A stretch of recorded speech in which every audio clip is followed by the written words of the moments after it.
BMS academy में आपका स्वागत है। नेक्स्ट हमारे पास दो एग्जांपल और अवेलेबल हैं, डू वाइल 3.c और वाइल 3.c। दोनों में एक ही प्रोग्राम को अलग अलग तरीके से बनाया गया है। सबसे पहले हम डू वाइल 3.c को चुनते हैं।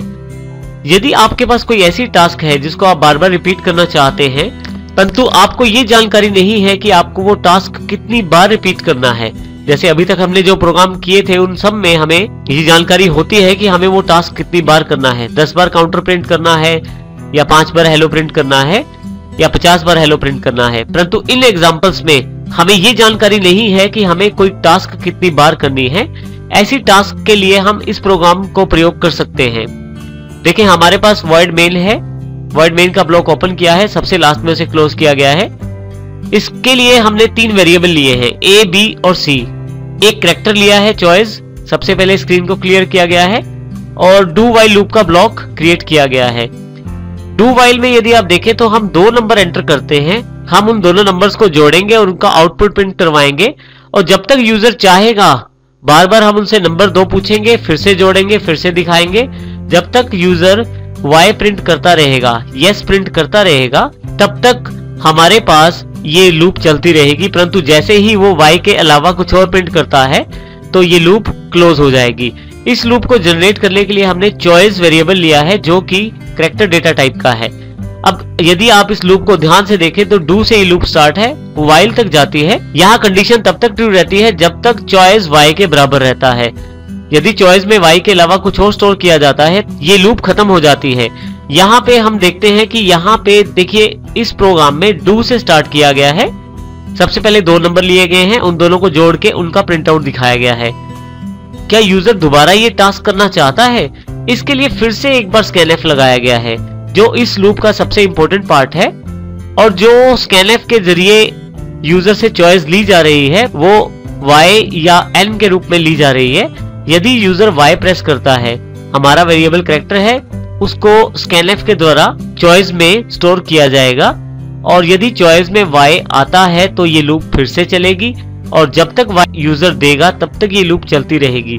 जैसे ही यूजर Y के अलावा कुछ और कैरेक्टर प्रेस कर देगा तो ये लूप चलनी बंद हो जाएगी। इस प्रकार हम इस प्रोग्रामिंग के द्वारा उन टास्क को कर सकते हैं जो टास्क हमें पहले से डिसाइडेड नहीं है कि कितनी बार करनी है। हर बार यूजर से पूछा जाता है, जब तक वो Y प्रेस करता रहता है ये लूप उस टास्क को दोबारा करता है।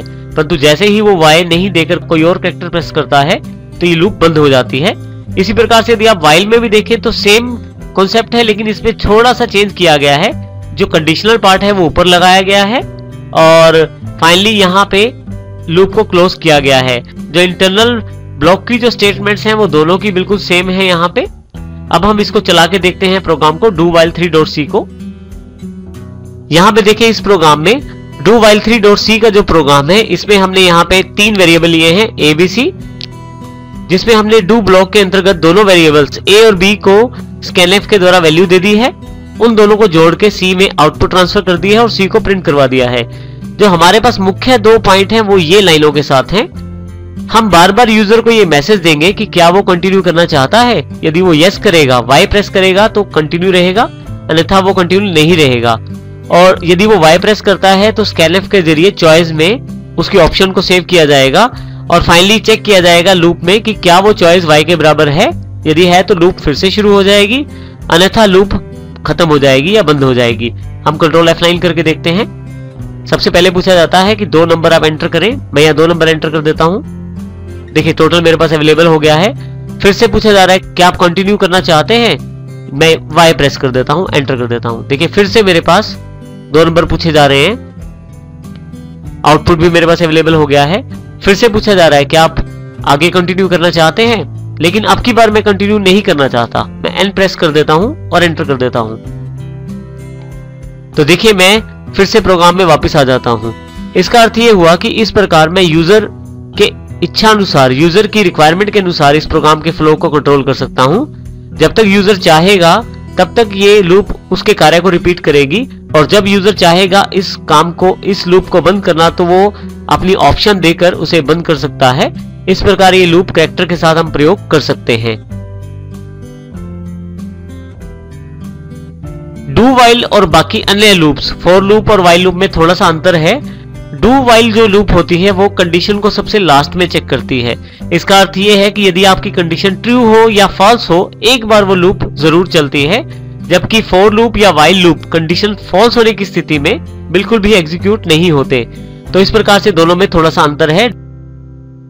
अब हम ब्रेक कीवर्ड का एग्जांपल देखते हैं। ब्रेक कीवर्ड एक इंपॉर्टेंट कीवर्ड रहता है। हम ब्रेक का प्रयोग स्विच में पहले ही देख चुके हैं, परंतु हम इसका लूप में भी प्रयोग कर सकते हैं। ब्रेक स्टेटमेंट जहां भी लूप में आती है उसके साथ ही लूप जो है वो बंद हो जाती है और जो कंट्रोल होता है प्रोग्राम का वो अगली स्टेटमेंट को पास हो जाता है। अर्थात जहां पे ब्रेक आती है वहीं से लूप से एग्जिट हो जाता है प्रोग्राम और अगली स्टेटमेंट पे चला जाता है। इसी के साथ ये भी ध्यान देने वाली बात है कि ब्रेक का प्रयोग हम डू, फॉर, स्विच, वाइल इत्यादि में कर सकते हैं। हम इसको एक एग्जांपल के साथ समझते हैं। यहाँ देखिए फॉर लूप 5.c के नाम से हमारे पास एक फाइल है। सबसे पहले हमने हेडर फाइल्स इंक्लूड की, void main। यहाँ हमने दो वेरिएबल्स लिए हैं, num और c। सबसे पहले हम यूजर से एक नंबर एंटर करवाते हैं जिसको scanf के द्वारा num में स्टोर कर दिया जाता है। उसके पश्चात ही फॉर लूप को शुरू किया जाता है जो 1 से लेकर 10 तक चलेगी और यहाँ पे एक इफ के साथ कंडीशन मेंशन की गई है। यदि यूजर के द्वारा दिया गया नंबर मल्टीप्लाई किया जाए c के साथ और अगर उसका आउटपुट 30 आता है तो इस कंडीशन के सेटिस्फाई होने पे ब्रेक कर दिया जाए और अन्यथा यहाँ पे आपके पास ये लाइन प्रिंट होती रहेगी जो नीचे की तरफ है और साथ ही लूप कंप्लीट होने के पश्चात आफ्टर द ब्रेक का मैसेज आपके पास अवेलेबल हो जाएगा। अब हम इसको प्रैक्टिकल लूप में करके देखते हैं। हमारे पास यहाँ फॉर लूप 5.c का प्रोग्राम अवेलेबल है। ये वही प्रोग्राम है जो हमने अभी डिस्कस किया है। अब हम इसको रन करके देखते हैं कंट्रोल F9 के साथ। मान लीजिए मैं 5 नंबर एंटर कर देता हूं। देखिए यहाँ पे 5 का टेबल शो किया गया है, परंतु जैसे ही जो दोनों का प्रोडक्ट 5 का यानी कि नंबर का और काउंटर का प्रोडक्ट 30 हुआ, उसी के साथ ही लूप ब्रेक हो गई है। और यदि आप ध्यान दें तो कंट्रोल जो है लूप से एग्जिट होकर नेक्स्ट स्टेटमेंट जो आफ्टर द ब्रेक है उस पे आ गई है। इसको हम फिर से रन करके देखते हैं कंट्रोल F9। अब की बार यहाँ पे मैं 6 एंटर कर देता हूं। देखिए अब की बार जैसे ही 30 कंडीशन सेटिस्फाई होती है उसके साथ ही मेरे पास लूप यहाँ ब्रेक हो जाती है।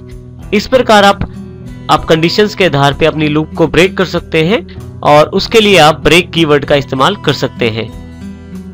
इसमें सबसे ध्यान देने वाली बात यह है कि आपकी जो लूप है वो भी वहीं पे खत्म हो जाती है जहां पे उसको ब्रेक कीवर्ड की कंडीशन सेटिस्फाई होती है। अर्थात जैसे ही 30 आता है तो देखें उसके बाद 30 आने के पश्चात किसी भी लाइन को प्रिंट नहीं किया गया है क्योंकि 30 के साथ ही हमारे पास जो कंडीशन थी लूप को ब्रेक करने की थी। यदि हम ब्रेक के स्थान पर कंटिन्यू कीवर्ड का प्रयोग करें तो ये लूप को नहीं रोकता है, लूप को क्विट नहीं करता है, बल्कि ये तब तक उन सभी स्टेटमेंट्स को स्किप कर देता है जो इसके पश्चात आती हैं जब तक कि आपकी कंडीशन ट्रू रहती है। इसका अर्थ ये हुआ कि ये लूप तो पूरी चलाएगा, परंतु जब तक आपकी कंडीशन ट्रू रहेगी जिसके आधार पे आप लूप को कंटिन्यू करना चाहते हैं, जब तक आपकी कंडीशन ट्रू रहेगी कंटिन्यू से नीचे वाली स्टेटमेंट्स एग्जीक्यूट नहीं की जाएंगी उस लूप के भीतर। इसको हम इस एग्जांपल से समझते हैं फॉर लूप 6.c के नाम से हमारे पास अवेलेबल है। इसमें देखिए सारा जो प्रोग्राम है बिल्कुल सेम है, सिर्फ कंटिन्यू लगा दिया गया है ब्रेक की जगह। अब हम इसका प्रभाव देखते हैं, प्रैक्टिकल एग्जांपल में देखते हैं। देखिए हमारे पास फॉर लूप 6.c के नाम से प्रोग्राम अवेलेबल है। अब हम इस प्रोग्राम को रन करते हैं कंट्रोल F9 से और यहां मैं 5 प्रेस कर देता हूं, एंटर कर देता हूं। यदि आप देखें तो इसमें पूरी लूप एग्जीक्यूट हुई है 10 तक, जो काउंटर है वो 10 तक चला है, परंतु यहाँ पे 5 into 6 वाली जो रो है वो अवेलेबल नहीं है जिसमें 30 आना चाहिए था, क्योंकि ये जो रो है हमारे पास कंडीशन के साथ जुड़ी हुई है। इसलिए जब कंडीशन ट्रू हुई तो कंटिन्यू से नीचे वाली स्टेटमेंट्स को स्किप कर दिया गया जो कि इसको प्रिंट करवाती थी। तो 5 into 6 वाली जो रो है उसको प्रिंट नहीं करवाया गया। इसी प्रकार से मैं इसको दोबारा रन करता हूं और अब की बार 6 के साथ इस लूप को रन करता हूं। अब की बार देखें 6 into 5 वाली जो रो है वो बीच में नहीं है क्योंकि उस पे भी 30 की कंडीशन सेटिस्फाई होती है और कंटिन्यू के नीचे जो प्रिंटिंग लाइन है उसको स्किप कर दिया जाता है। इस प्रकार यदि आप देखें तो ब्रेक और कंटिन्यू में ये दोनों में ये मुख्य अंतर है। जो ब्रेक है वो लूप को वहीं पे रोक देता है, जबकि कंटिन्यू जो है वो लूप को पूरा एग्जीक्यूट करती है, परंतु जिन कंडीशंस को सेटिस्फाई किया जाता है उन कंडीशंस के केस में कंटिन्यू के नीचे वाली स्टेटमेंट्स को एग्जीक्यूट नहीं किया जाता। तो हमने यहाँ पे देखा कि ये जो printf की स्टेटमेंट है जो कंटिन्यू के नीचे है, जब भी यहाँ कंडीशन सेटिस्फाई होती है तो इसको प्रिंट नहीं किया जाता। इसका सीधा सा अर्थ ये है कि कंटिन्यू से नीचे वाली स्टेटमेंट्स को एग्जीक्यूट नहीं किया जाता जब आपकी कंडीशन ट्रू रहती है, जबकि ब्रेक के केस में जब कंडीशन ट्रू होती है तो फॉर लूप से ही या लूप से ही एग्जिट कर दिया जाता है। इस प्रकार आप ब्रेक और कंटिन्यू का प्रयोग कर सकते हैं अपनी प्रोग्रामिंग में।